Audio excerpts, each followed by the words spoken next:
How was breakfast? It was great, wasn't it? Yeah. I know I was up and at it at 5:30 this morning, and I saw Suki, and I was looking in, and I said, I just want to see how nervous I'm supposed to be this morning. So I just want to see the size of the room. It was such a great honor. I got in yesterday and was given the tour of what you guys are and who you are. And one of the things that impressed me more than anything is you have everything under one umbrella. You know, many times they have homeless shelters, but nothing else. A lot of times they have housing, which is really good. But it's sometimes very difficult to take someone from the streets directly into housing. You know, there's such a decompression time. And I'll be talking about that a little bit later on. But what was really special, and by the way, I got to see people like Joe over here. Joe, it's good to meet you. You know? And Joe works for Turning Point, and what's really special about him is he has been there, done that. And, you know, whenever he sits across from somebody and says, I know exactly what you're going through, he's telling the truth. And people know that. People sense that. But I think the high point yesterday was being able to meet Carol and her husband over there. Meet them. And I cannot forget Avatar. See, I can't. Avatar is their nice, furry puppy that walks around with them. And Avatar's the best, you know. He was sitting back and we were talking about how great he is, and you were just soaking it in, you know. So you gotta love that. So it's just such an honor to be a part of this. To start out, I was born and I grew up in Houston, Texas. And yeah, I know some of you think that's a mental health diagnosis right there.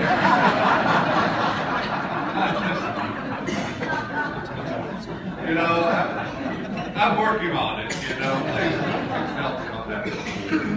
But, you know, I remember talking to a doctor one time, and he says, you know, most people have their first break in their late teens or early 20s. He said, you're different. He said, you've shown signs of mental illness from the very beginning. And that makes so much sense. You know, one of the first things I remember is, have you heard the story of the bubble boy?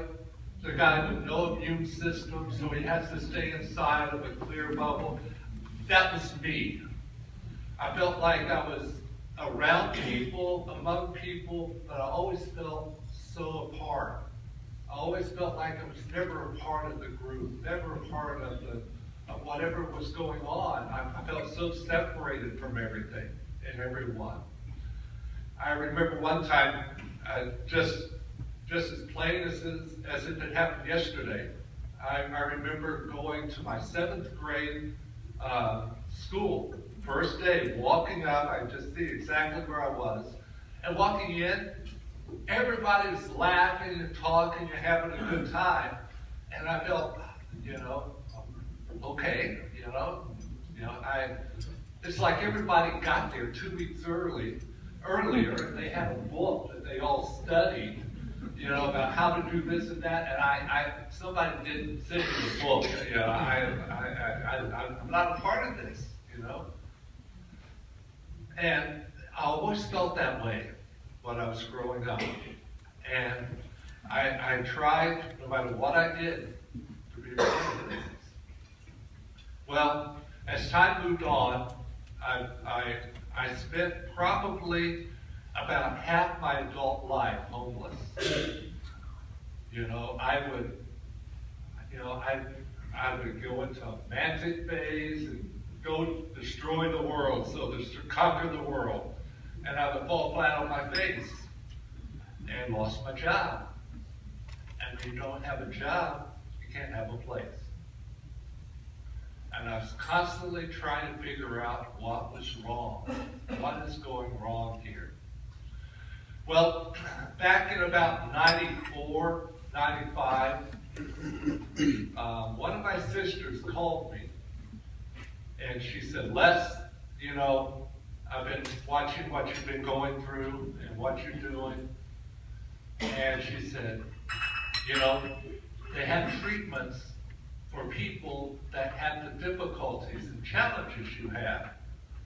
You know, it's nothing bad, it's nothing to be ashamed of, but they actually have help for people that have what you are going through. And I thought about it, and I did nothing.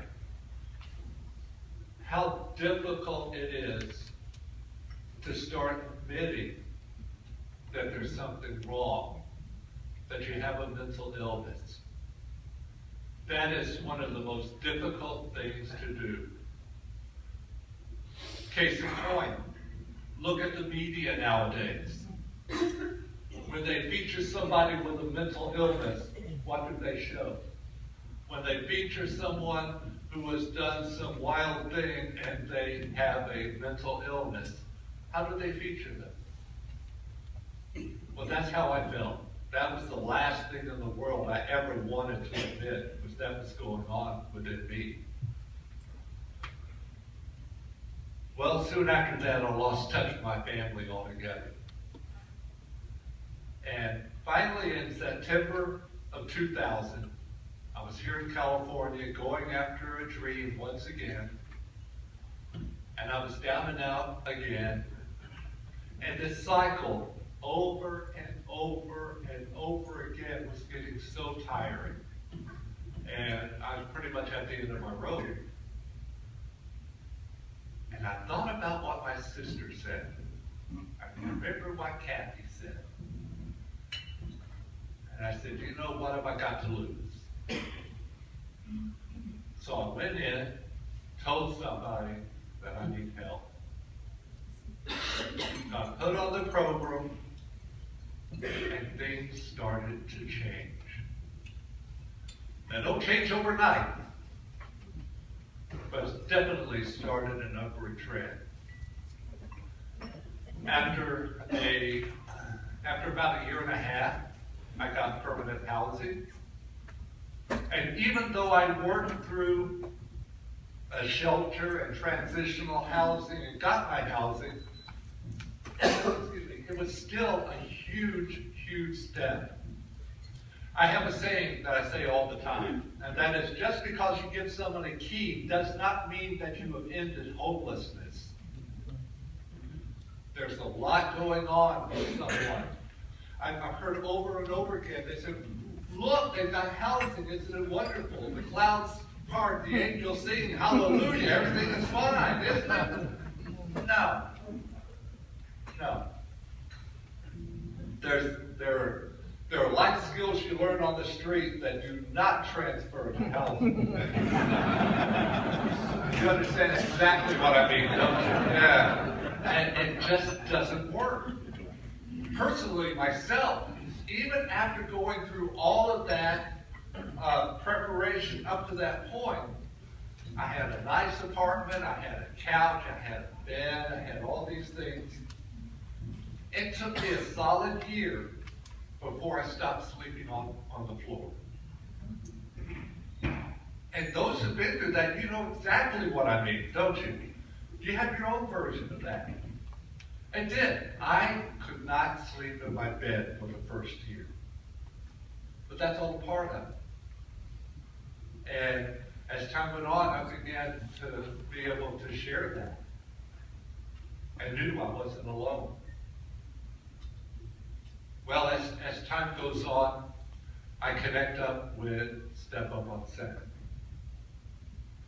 And I remember when I first went there, they were giving me a tour of everything. They had a closet with a computer in it, and the CEO was actually setting up the computer so that members could get on the internet and check their email and so forth. And that was a wonderful experience, being able to see that. But one of the things after 2 months that happened was for the very first time in my life, for the very first time, I felt like I belonged to something. I felt like I was out of the bubble. And I could be a part of something. And I could actually contribute to something. And I actually do something worthwhile for something and help something. Well, you know, I saw the computer and the thing that my training is in computer technology anyway. And I said, do you have anybody taking care of that? I'll be glad to take care of that. They said, you don't mind? Please, please. I said, no, I don't mind.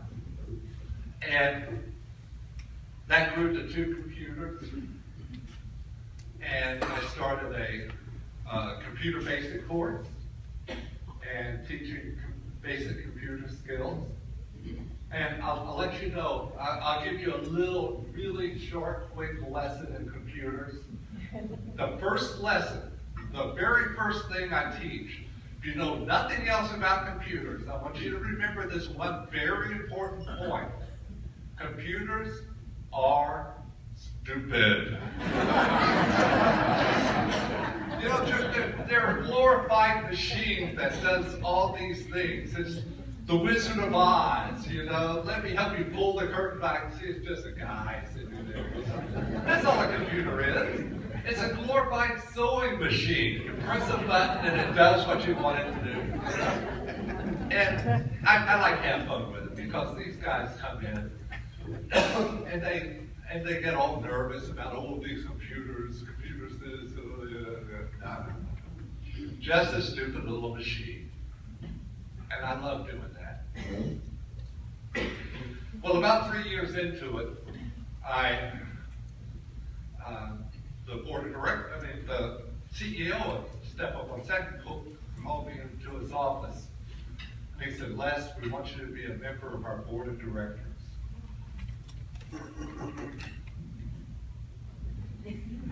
No, doesn't he know who I am? No, I don't know. So I joined the board. And I said, Todd, I don't have that much to give. All I can do is share who I am. He said, bingo. That's all you need to do. That's all we want you to do. And it was a magical point. A few years later, a big hurricane went through Houston. And I was concerned about my family. So I got back in touch. I had my half-brother, my little bro, I called him, come to visit me in Santa Monica and spend a long weekend. Now, my little bro is now this tall, you know. So. And the connection started. Now, excuse me, my little bro had twins, 2 little girls. They're now 3.5 years old. I went to Houston for the Christmas holidays and got to see them. And there's nothing finer in the world than having a little angel run up to you and say, Uncle Les! Uncle Les! You know how special that is? So, oh, thank you. Oh, I appreciate it. So, that is getting so much better. My life is getting so much better. I see that, and I move forward, and I learn. But I hope I never, ever forget where I'm coming from. Because that's the foundation of who I am. You know, with everything I do and everything I say, I always go back to the idea that first and foremost, I am a member of Step Up on Second. I deal with a mental illness. And I grow every day, I learn every day. And I just, you know, when to let people know that that's who I am, that we're a part of our own team. Before I go, excuse me, before I go, I want to mention that people dealing with mental illness, in my humble opinion, are very special people. That's not to say that to be nice or whatever, but we are. And we have special talents that no one else has. Case in point, you've heard stories that people that are blind or sight impaired have senses in other areas which are exemplified and much stronger than what the average person has. Well, I want to challenge you this. If you are dealing with a mental illness, or know someone who's dealing with a mental illness, know that there's a part of their life that is also amplified. It's something that the world needs, something that they can give. Each and every person has that who's dealing with a mental illness. Instead of looking at it as an illness, they have a gift to give to this world. The world needs it, the community needs it, and you know what? You do too. You're special, and you really do have something to give to this world. Thank you for the honor to be here. Thank you so much.